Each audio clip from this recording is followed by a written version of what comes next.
नमस्कार। हमारे साथ अभी सीबीएसई 12th बोर्ड की छत्तीसगढ़ की डिस्ट्रिक्ट टॉपर ए वंशिता है। हम आपसे जानना चाहेंगे पहले तो आपका परिचय और आपने इतने अच्छे मार्क्स लाने के लिए कैसे पढ़ाई की। मेरा नाम ए वंशिता है एंड मैंने एमजीएम स्कूल से पढ़ाई की है एंड मैंने कोचिंग आरसीसी से ली है एंड मैंने कॉमर्स से 96.2 परस्यू किया है। एंड अगर क्रेडिट की बात करूं तो मैं अपना क्रेडिट अपने टीचर्स, स्कूल के टीचर्स और मैं अपने कोचिंग के सर को देना चाहती हूँ, मिस राज सर को। He is very supportive and he is very caring and वो स्ट्रिक्ट भी थे लेकिन उन्होंने बहुत सपोर्ट किया एंड उसके बाद रिजल्ट अच्छा रहा। हाँ, तो जैसे कि आपका अब इतना अच्छा परसेंट आया, इस वक्त सब कोई मतलब 96% आया, 96.2। घर में कैसे अभी माहौल है और इससे पहले के क्या माहौल थे जब आप 12th पढ़ाई कर रही थी। मैंने तो 12th में लास्ट लास्ट के 3 मंथ से पढ़ाई स्टार्ट की, बट जैसे रिजल्ट आया तो रिजल्ट में थोड़ा स्ट्रेस था, बट जैसे ही रिजल्ट आया तो मम्मी बहुत एक्साइटेड थी एंड शी इमीडिएटली क्राइड। तो अच्छा लगता है, एक गुड फील हुआ। बस। हाँ, और जैसे कि अब हम पढ़ने जाते हैं, जब पढ़ाई तो डिस्ट्रैक्शन भी होता है, तो 12th के उस बीच में आपका डिस्ट्रैक्शन क्या रहा था। मैं थोड़ी एडिक्टेड हो गई थी फोन से। फिर उसके बाद धीरे धीरे पता चला कि थोड़ा सा इम्पोर्टेंस भी देना है पढ़ाई को। आई से टू बी ऑनेस्ट कि कंसिस्टेंसी मैटर करता है। जैसे मेरे को सर अकाउंट्स कराते थे तो मैं घर में जाके एक बार फिर से रिवाइज करती थी। डिस्ट्रैक्शन की बात करूँ तो थोड़ा एडिक्टेड हो गई थी फोन से, आईजी से थोड़ा सा। फिर देन धीरे धीरे स्क्रीन टाइम कम किया और प्रैक्टिस किया रोज, मॉक्स जो भी सर देते थे। और एक एड्यू कार्ड का सैम्पल पेपर आता है, उसको लिया। उसमें हर एक सब्जेक्ट के 10 मार्क्स रहते थे, उसको करती थी मैं। और पेपर से पहले एक प्रेशर आ जाता है, उस प्रेशर में पढ़ाई नहीं होती, तो आपको भी ऐसा ही हुआ होगा, प्रेशर आया था, तो आप उस प्रेशर को कैसे ओवरकम किए थे। मेरे को प्रेशर नहीं था, सब स्मूथली हो रहा था। मैंने पूरा 12th चिल किया, लेकिन नवंबर से मैंने स्टार्ट किया एक्चुअल पढ़ना। तो उतना प्रेशर नहीं था।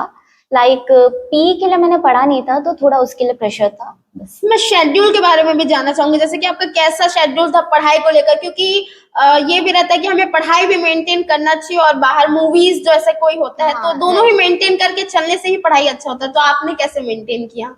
मैं उतना फोकस नहीं थी जब जैसे 12th स्टार्ट हुआ था, बट जैसे कि मैंने पहले भी बताया कि मैं नवंबर के स्टार्ट से थोड़ा सा सीरियस होना स्टार्ट हो गई थी। तो देन थोड़ा सा वेब सीरीज कम किया। सर भी मेरे को बोलते थे कि थोड़ा सा कम कर लो, अच्छे परसेंटेज बन जाएंगे। तो फिर वो सब थोड़ा सा किया तो ठीक। तो आपको भी क्या लगता है कि हम पढ़ाई के साथ साथ जैसे हमारी जो अदर एक्टिविटीज होती है, जैसे आपको वेब सीरीज देखना पसंद है, इसको पूरा ही बंद कर देना चाहिए, टाइम मैनेज करके चलना चाहिए। 1-2 घंटा दे सकते हो, देखना चाहिए। और लेकिन लास्ट के मंथ में थोड़ा सा ज्यादा ही कम कर दिया था, देखा ही नहीं था। जैसे जैन में मैंने पूरा कम कर दिया था। मेरे वो चलते थे ना वाइवास, तो वाइवास के लिए थोड़ा मेहनत किया। हाँ, और उन बच्चों को क्या कहना चाहेंगे जो इस साल बोर्ड में है, वो कैसे कॉमर्स में, जैसे कि बहुत सारे टफ होते हैं अकाउंट्स वगैरह, तो उनके लिए क्या आप उनको बताना चाहेंगे, साझा करना चाहेंगे अच्छे मार्क्स के लिए। मैं तो यही बोलना चाहूंगी अपने जूनियर्स को कि जो भी अभी 12th में एंटर हुए हैं, कि कंसिस्टेंसी मैटर्स। अक्टूबर तक का कुछ भी कर लो, लेकिन नवंबर से एकदम कंसिस्टेंट रहना है और सैम्पल पेपर्स को सॉल्व करना है बस। हाँ, और जैसे कि आपने बताया कि ऐसे कंसिस्टेंसी मैटर करता है, तो आपने कंसिस्टेंसी ये जो कितने आवर्स आप करती थी स्टडी। नवंबर से मैंने 7 और 6 आवर्स पढ़ना चालू कर दिया था। 2-2 घंटा हर सब्जेक्ट को। जैसे डोमेन सब्जेक्ट मेरे हैं तो अकाउंट्स, बिजनेस और इको, ये डेली करती थी। और कॉमर्स की बात करें तो आपको कौन सा सबसे जो टफ आपके लिए टफ साबित होता था, क्योंकि अगर जनरली बात करें तो इकोनॉमिक्स सबको हार्ड लगता था, लेकिन आपके लिए कौन सा हार्ड था। मेरा तो इकोनॉमिक्स फेवरेट था। हाँ, और अकाउंट्स भी ठीक था।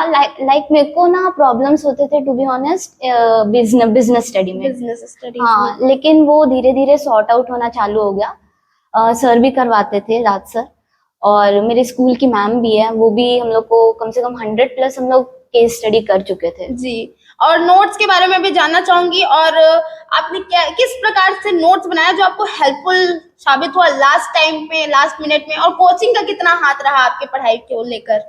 Like I am not a notes person, but sir जो भी नोट्स देते थे मेरे को, मैं उससे करती थी पूरा। जी। लाइक सर हर चैप्टर का, जैसे पार्टनरशिप है, कंपनीज है, उसको इतना शॉर्टली बताते थे, जो जो इम्पोर्टेंट लिखवाते थे, नोट जी। Number 1, note number 2। तो मैं एक बार उसमें सर आईएमपी करके भी कुछ टॉपिक्स करवाते थे। लाइक मैं उसको पढ़ के जाती थी, और मोस्ट प्रोबेबली पेपर एकदम लीक वाला था, सर जो बताते थे वही वही आता था। तो एक तरह से सर को मैं कह सकती हूँ कि सर लीकर है सीबीएसई के। जी। तो और लास्ट में ये भी जानना चाहूंगी कि आपने 96.2% जो कि बेहद अच्छा परसेंट था, तो आगे अब अपने फ्यूचर को के लिए क्या सोची हैं और किस में ध्यान देना चाहेंगी? लाइक अभी तो मैंने यही सोचा है कि अभी फर्दर मैं परस्यू करूंगी। जी। ग्रेजुएशन के साथ साथ कोई प्रोफेशनल कोर्स अगर ऐड करना चाहूँ तो करूंगी। तो बनने का क्या सपना है आपका, आपने क्या सोचे हैं? लाइक अभी एसीसीए करूंगी, और अगर उसके बाद अगर फर्दर कोर्स परस्यू करना होगा तो लाइक एमबीए कर सकती हूँ, जी। तो लाइक आपको फाइनेंस या मार्केटिंग में। जी, आपको बहुत बहुत शुभकामनाएं, आपने इतने अच्छे परसेंट लाया, और आज बेटी बचाओ बेटी पढ़ाओ, और सिर्फ बेटी पढ़ नहीं रही, बेटी बढ़ भी रही है। इसी के साथ देखते रहे न्यूज़ 22 भारत। मैं ऋचा गोस्वामी। नमस्ते।